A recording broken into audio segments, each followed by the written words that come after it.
এবার পূজা বাড়ি যাইবে না? হ্যাঁ জামু।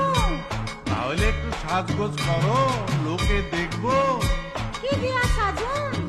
এইবার কিছুই তো দিলা না। কেমনে দেমু? এবার পূজা বোনাসও পাইলাম না, তোমারেও কিছু দিতে পারলাম না।